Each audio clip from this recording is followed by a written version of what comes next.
Hey there, Boots Owen here.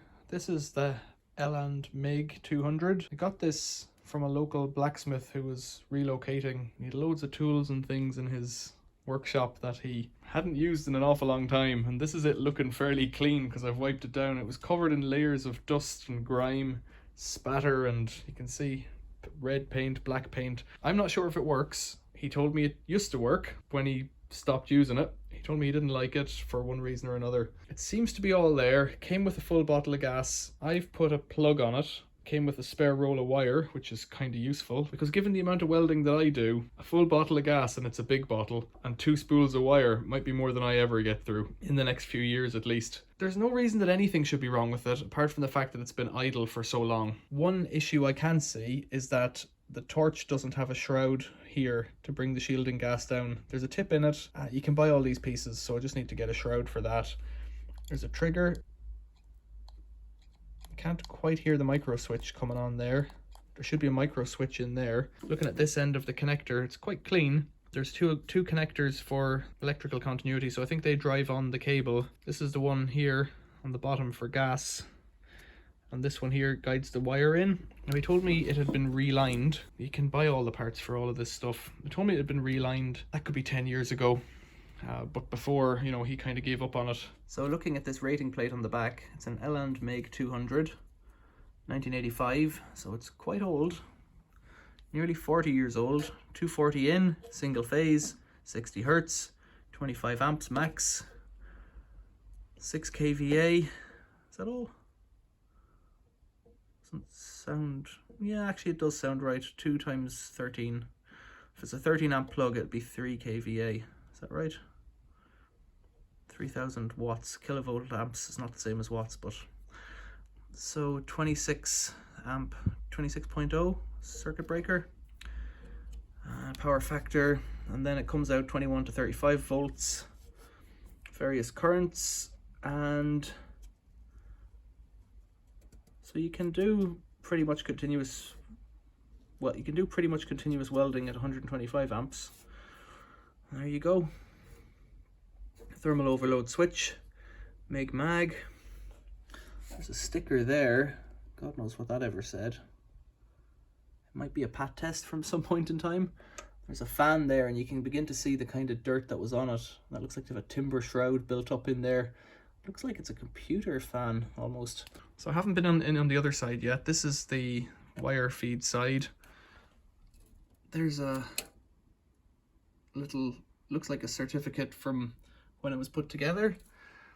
You can see first of all that the dust has been in here even though it's been covered, and there's a bit of rust on that wire, so it might do to unroll the first ring, the first layer of wire off that to protect everything. It's copper coated, but it's still corroded.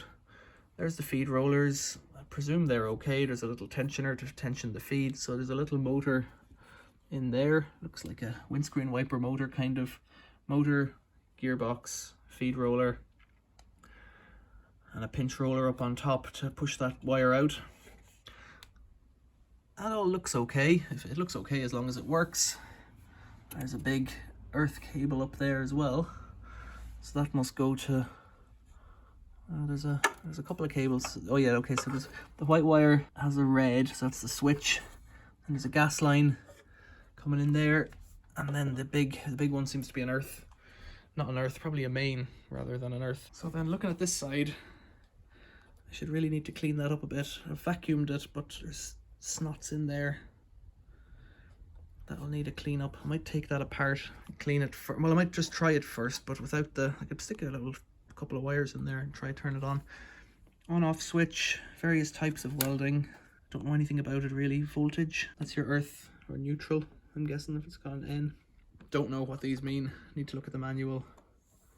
T1 and T2. It's been a long time since I did MIG, and I'm not going to pretend I know anything about it anymore, despite the fact that I've somehow qualified. Bottle sits on the back. Gas goes in there. I don't know what that is. Some kind of doesn't look like a regulator. Don't know what it is. And this is the regulator that goes up on the bottle, and that's obviously seen better days as well.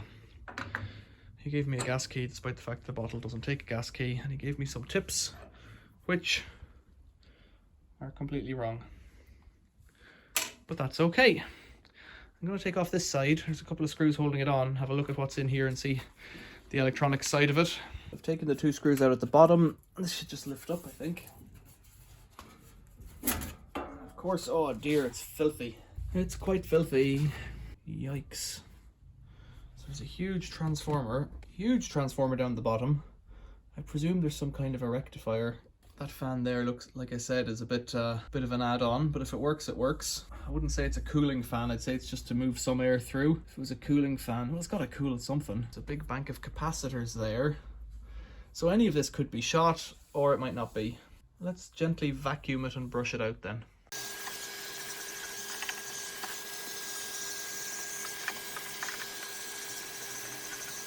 So that was a few minutes of cleaning up there. Screws just slipping. One's coming out.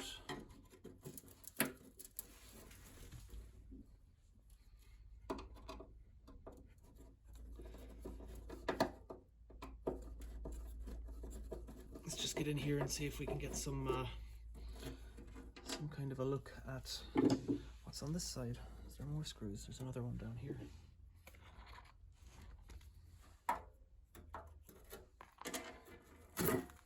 Oh, whoa, it's just full of dust. This is the big transformer. And so that's this side vacuumed out as well now. I'm not sure what to do other than plug it in and turn it on. I fitted a big 32 amp plug to it. Switch it off here before I turn it on. Now it should be live. That's a start, nothing. Let's see if we're getting power to the machine. So I've been staring at it for a few minutes trying to figure out what's going on. I think a DC rectifier, bank of capacitors.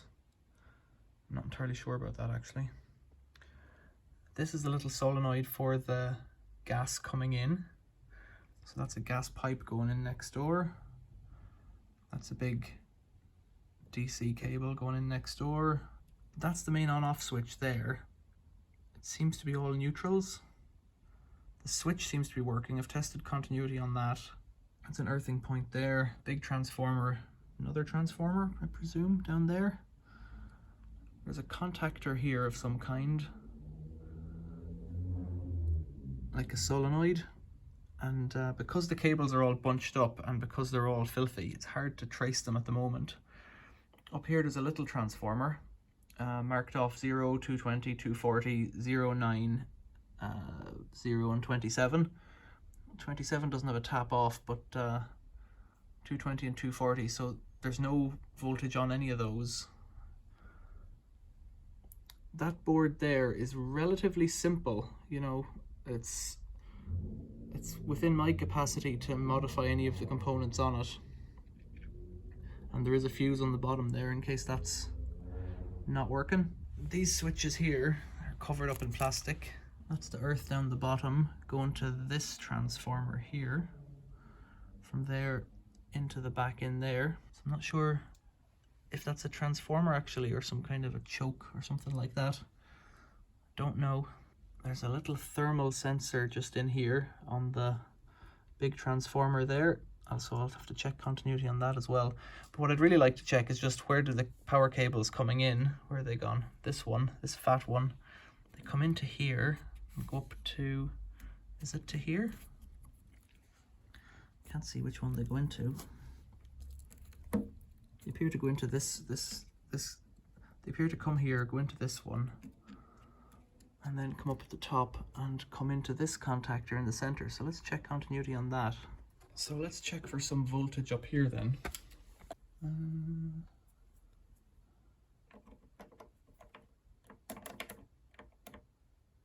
Nothing. Which is a good start from my point of view, because it means the power might just not be in the cable properly. So the power's off and I've got the plug there to remind me. I'm just going to give it a bit of a wipe to reveal some colours on cables, because that helps no end when you're trying to diagnose things. And when you're touching things as well, you know, it's just nicer not to have them all filthy. So some of these have these little cable ties that are replaceable, which is kind of neat. So let's see what we can see if we split these open.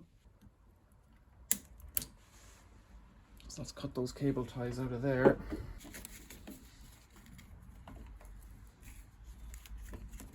These are funny because they're so filthy that it's difficult to see what we're even dealing with up at this end if it's the same cables. It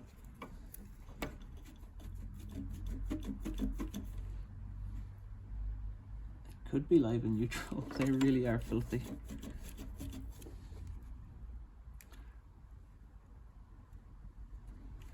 Yeah, there's brown and blue there. Can you see that? So I've scraped those back with my fingernail and the dirt is so strong. There is brown and blue there. So let's just try one more time and see if we can check for power there. Otherwise it might be the main power cable that needs a bit of replacing. Let's try that. So let's turn this to resistance. Let's check, I don't know which side is which. Let's check, let's just put this to one of them to check for continuity using the resistance function.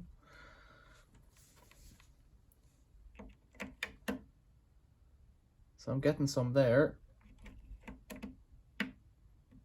Oh, I'm getting some. That is strange.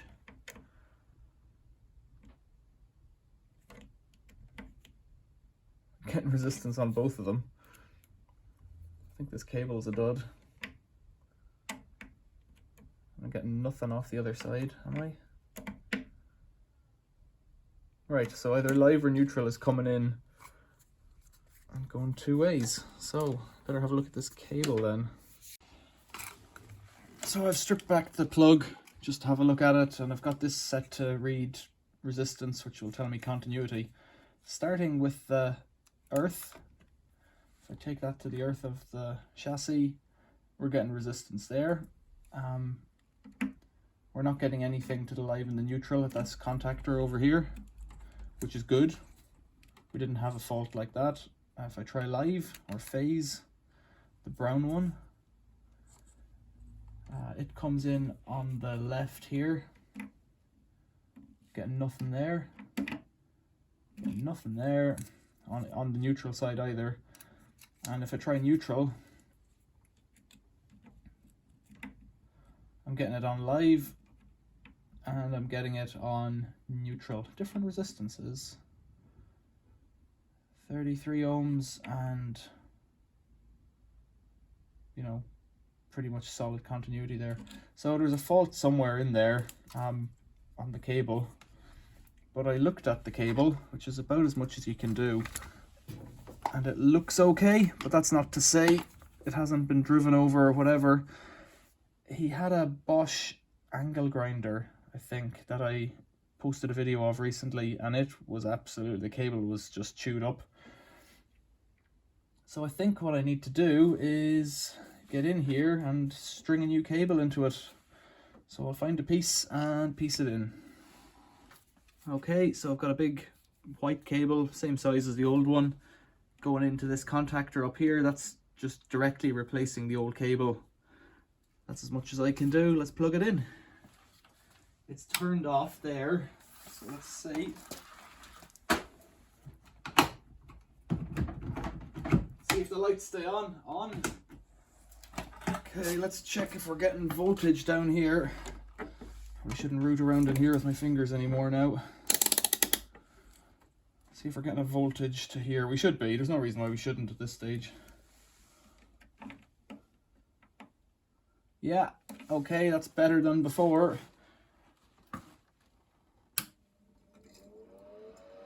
The fan has come on. Well, I can't say much more than that if we're not going to go welding. The fan's come on. The fan's come on and the light in the switch has come on. So we've got power. I guess we just need to fire it up. We've no gas yet. So what I could do is clean out this unit here, because I think that needs a bit of a clean. So I think this is going to be part 1 of this video, and that'll be part 2 perhaps, unless somebody gives me a better direction on what to do. I have to tidy up these cables obviously, but I'm not inclined to do that until I prove that it's working. The fact that it's come on is a big plus, and that's excellent. If you found this video helpful at all so far, or if you think you can help me, tell me about it in the comments below. A like is always welcome, subscribe to the channel if you want to see the rest of this series, because I'm inclined to get this thing going. It's been about 10 years since I did any MIG welding, maybe more, but that's not to say that I won't pick it up again, because I have all the gear now ready to go. Except for a mask, I was thinking, which is kind of silly. I'm gonna have to sort that out. Yeah, questions or comments, leave them below. Thanks for watching. See you later.